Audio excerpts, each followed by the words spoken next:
Nation of all the work we've been doing really for 3.5 years. This isn't just over the last few months. This is for 3.5 years. And it's a great thing. We were very strong. We had the greatest economy in the history of our country. We had the greatest economy in the history of the world.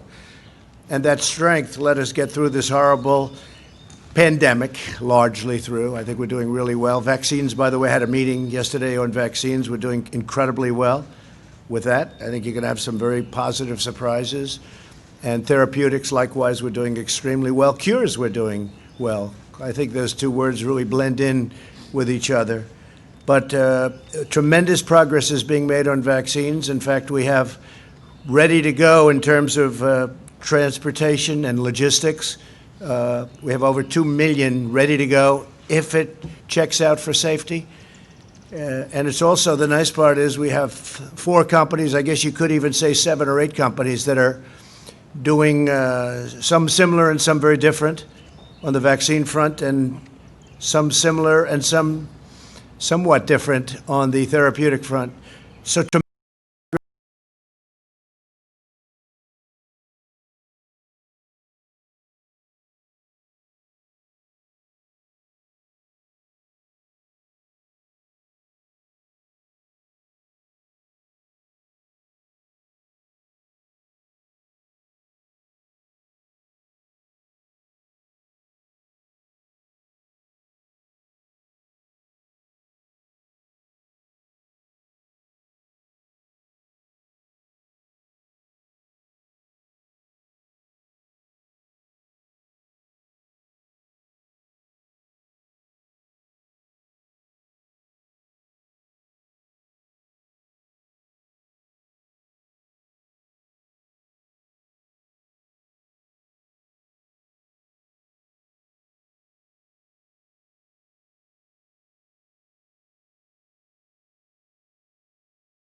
fast, their heads will spin. We did it in Minnesota. In Minneapolis, we were incredible. They were ripping that place apart. I love it. We had such success there, and they were ripping it apart. And I called the governor, and the National Guard went in, and one night it was over. You don't see the problem in Minnesota now at all, not even a little bit. You take a look at a great city, a great city, Minneapolis, and it was under siege like nobody's ever seen, where people are running from a police department, the great police, and they were told to. They didn't want to run. They were told to. It's bad governing. And I'm not blaming the governor. I'm blaming the mayor. But we want to get all of this finished. This is a great tribute. What we're announcing today is a tremendous tribute to equality. We're bringing our jobs back. You know, when we had our tremendous numbers, and when we had, just prior to the China plague that floated in, we had numbers the best in history for African American, for Hispanic American, and for Asian American, and for everybody. Best for women, best for people without a diploma, young people without a diploma. I mean, so many different categories. Our numbers were the best in almost every category. We had the most people working in the history of our country, almost 160 million people. We were never even close to that. So we had things that we were doing so well, and then it came in, but we're going to be back there. I think we're going to actually be back higher next year than ever before. And the only thing that can stop us is bad policy. Frankly, left-wing, bad policy of raising taxes and Green New Deals and all of the things that you have been writing about long and hard, that will stop it like you wouldn't believe. And frankly, it's holding it back. If there were no possibility that that can happen, and I like to be an optimistic person, I think we're looking very good. I think even before today, our polls were, the polls that I've seen and the polls that we do were looking very good.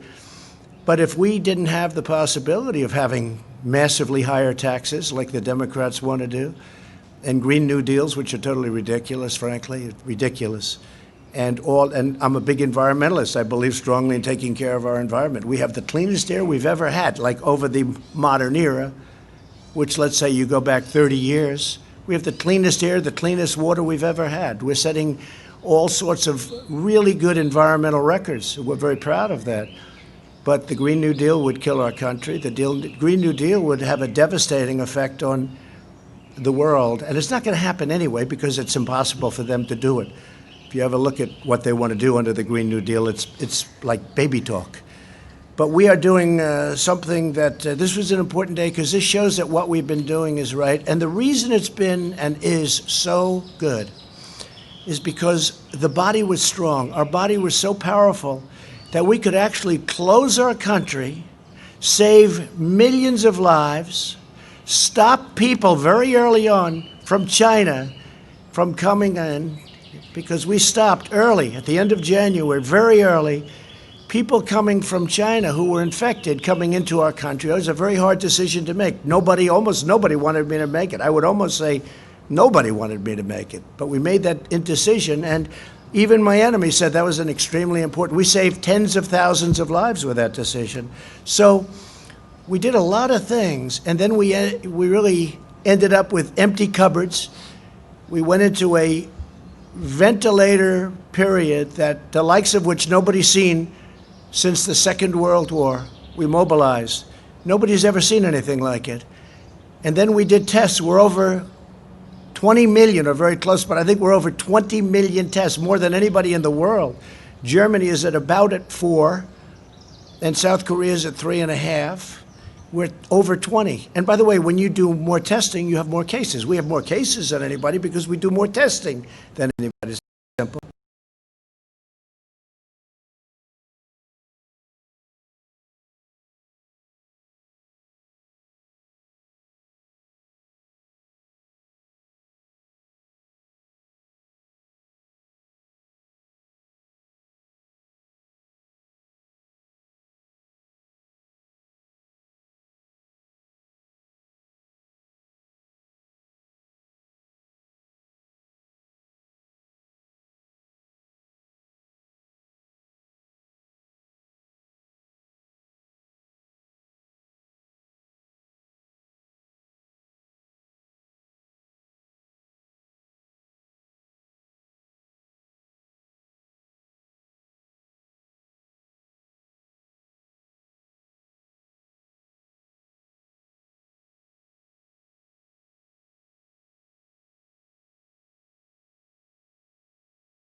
And this leads us on to a long period of growth.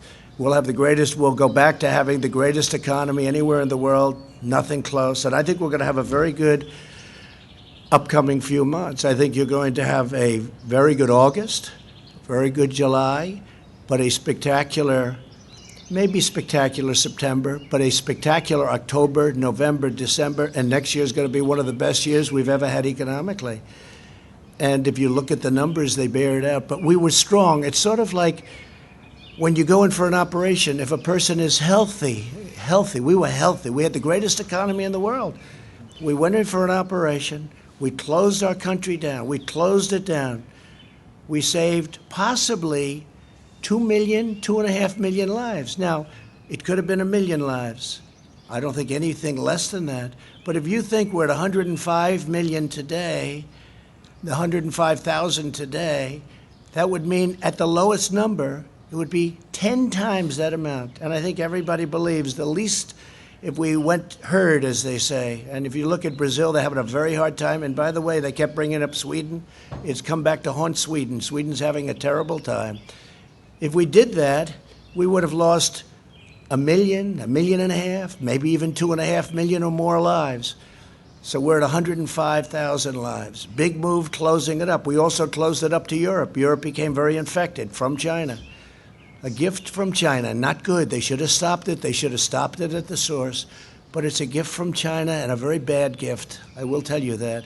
And you do say, how come at Wuhan, where it started, and they were they were in bad trouble.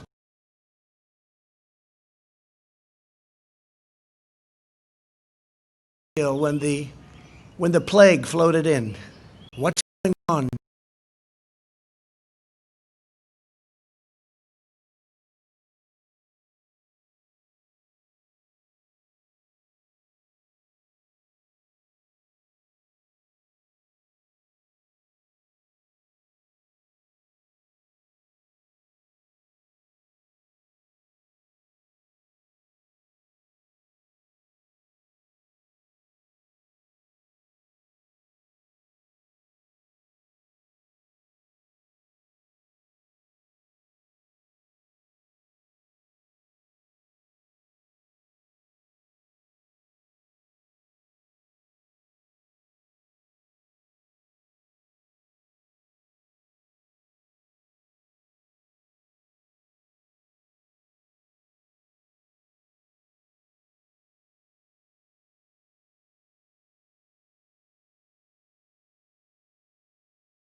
What will be the number be? Will it be, are they going to report record numbers? Will we break 20%?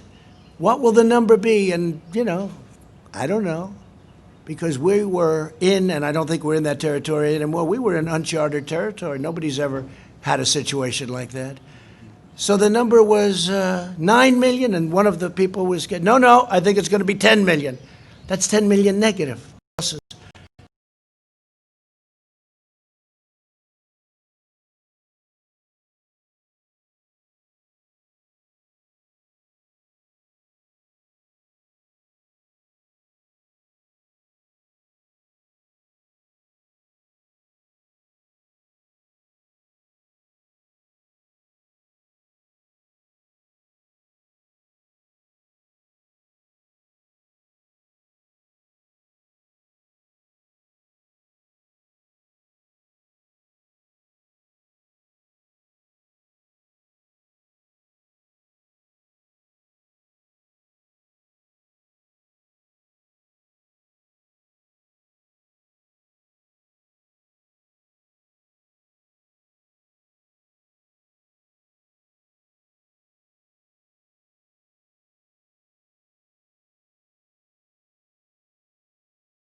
we're in this position is because we had such a strong foundation. So we were able to close our country, save millions of lives, open, and now the trajectory is great. Don't forget, New York is barely included, and that's one of our big ones. California is barely included because they're not open, and they should open. By the way, the mayor of Los Angeles wants to keep this thing closed for a long time. Look at what's going on in Florida.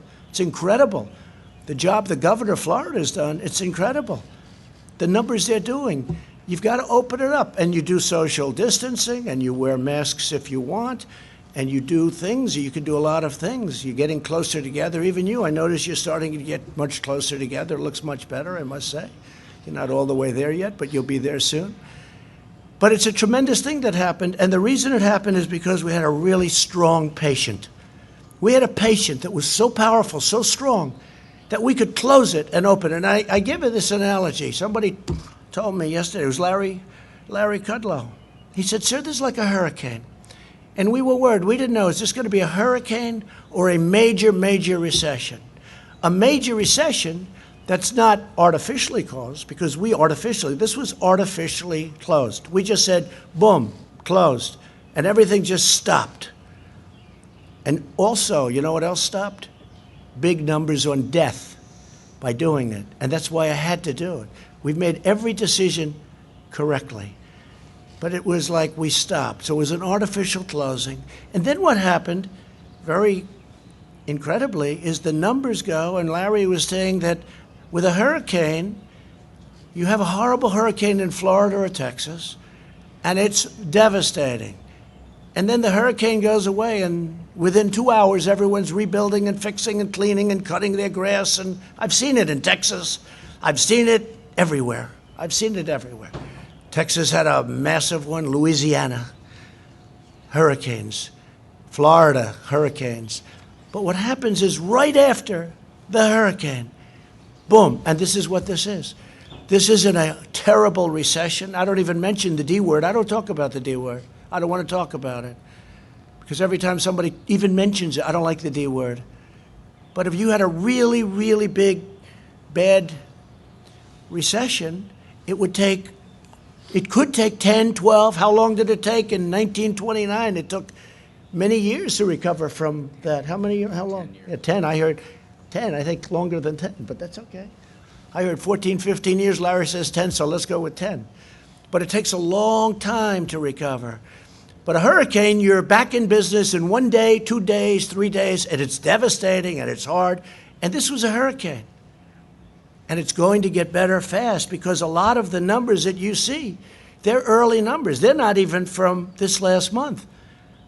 And by the way,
of our exchanges, the greatest 50-day rally.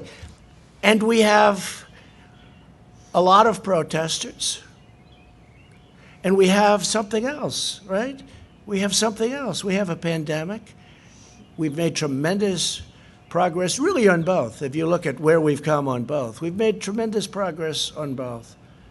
Tremendous progress. But you're looking, and the people are now starting to return to work. So it's been an incredible thing to see. It's been a beautiful thing to see. The experts predicted that the economy would lose tremendous numbers of jobs.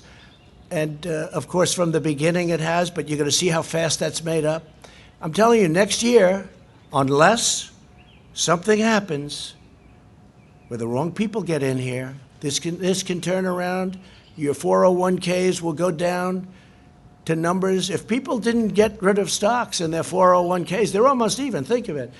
With a pandemic and with one of the worst things that's ever happened, our country's never lost 105,000 people, whether it's World Trade Center, which was 2,900, or Pearl Harbor, which was less than that. We've never lost anything close to this. But it's not only our country, it's the whole world. The world is suffering so badly. 186 countries at this moment. And that affects us too. But we're a positive force. We're the key to the world, in a sense. And the fact that we're doing well, I see already they're starting to do much better in other parts of the world. That's a great thing, because we're working with the world. And we'll work with China too. We'll work with everybody. But what happened should have never happened. So we had a tremendous morning, a tremendous announcement. It was shocking to even great pros. I watched Maria Bartiromo. I watched Jim Cramer. I watched a lot of people. Joe Kearden, he was pretty positive. Charles Payne, he was very positive for a long time. A lot of people got it right. They had confidence in me. They had confidence in this team, and they got it right. I think that's the only thing they could base it on, because we were on uncharted territory. It's like to just say that renewal, restoration, and recovery of the most vulnerable areas of America is going to be my focus. It's going to be a big focus, because it's taking care of itself, but we have to help that very vulnerable area. They're vulnerable. It's not right, and we're helping them, and we have helped them in the past, and we're also to opportunity zones, criminal justice reform. Nobody's ever done for the black community what President Trump has done. Think of it. Historically black small colleges and universities, they would come here for money every year for many, many years. After 3 years, I said, why are you doing this? Why do you keep coming here? They said, because we come. I said, don't you get a long-term deal so you don't have to come? The head of one of the very respected colleges looked at me and said, sir, we're like beggars. Every year we have to come to Washington and beg for money. I said, you should have a long-term deal.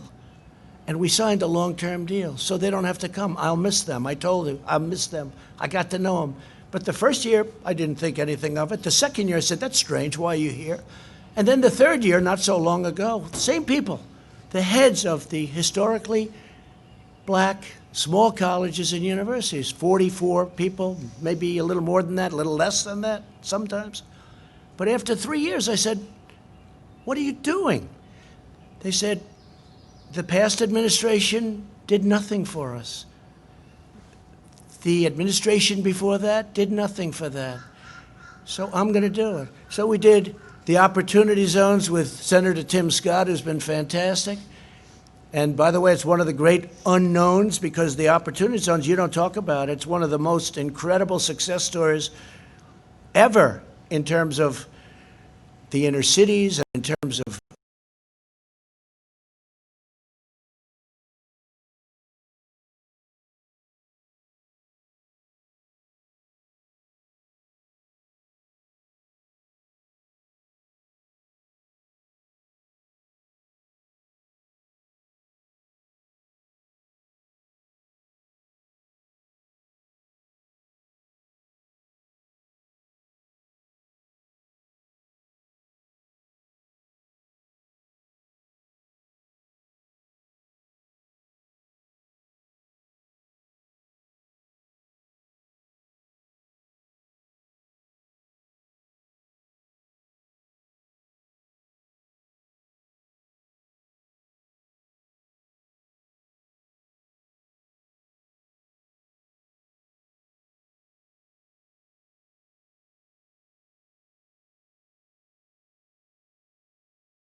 Billions and billions of dollars of private money are being invested in putting people to work and getting money that they've never made before. So it's been really a terrific thing. It's now time for us to work together as we rebuild, renew, and recover the great promise of America. And that's true. We're going to work together. It'll all work out. It'll all work out. Some governors may need a little help yet, but I think for the most part they're in good shape. We have fantastic military. We have fantastic National Guard. National Guard was barely used. And these people have done an unbelievable job. They helped the Secret Service at Washington. Secret Service, by the way, are unbelievable. The job they did at the White House is unbelievable. There was never any form of like, oh, gee, this sounds dangerous. All I could see is what I was seeing on television. But they were outside, and the Secret Service was incredible. But we were also helped by the D.C. police, and we were helped by the National Guard. Was unbelievable. They came in, and this was like a piece of cake. And I really am suggesting, because if you look at Minnesota and the great success we had there and other places, I'm suggesting to some of these governors that are too proud in New York, I mean, you see what's going on there. Don't be proud. Get the job done. You'll end up looking much better in the end. Call in the National Guard. Call me. We'll have so many people, more people than you. Have to dominate the streets. You can't let what's happening happen. It's called dominate the streets. You can't let that happen in New York where they're breaking into stores and all of the things. And by the way, hurting many small businesses. You can't let it happen. Equal justice under the law must mean that every American receives equal treatment in every encounter with law enforcement, regardless of race, color, gender, or creed. They have to receive fair treatment from law enforcement. They have to receive it. We all saw what happened last week. We can't let that happen. Hopefully George is looking down right now and saying, there's a great thing that's happening for our country. There's a great day for him. It's a great day for everybody. This is a great day for everybody. This is a great, great day in terms of equality. It's really what our Constitution requires, and it's what our country is all about. I just want to finish by saying, to save the economy, we passed several pieces of critical legislation, totaling many trillions of dollars, meaning 3. We're set up to do more if we want. I think we should, because we are dominant. For many years, as a bystander, but somebody that loved government, somebody that loved this country, I would watch and study and see, and just, when I say study, naturally study by watching. But if you go back, China was going to catch us in 2019. And that was like a given. You go back 5 years, 6 years, 7 years. It was always, yeah, China will catch America, catch the United States, and in 2019, and then it'll become the dominant economy. Never happened. It's not going to happen. We dominated them over the last year and a half, 2 years. We took in tens of billions of dollars in tariffs that they paid for. I gave some of that money, just a small fraction, to our farmers, which made them whole, more than whole.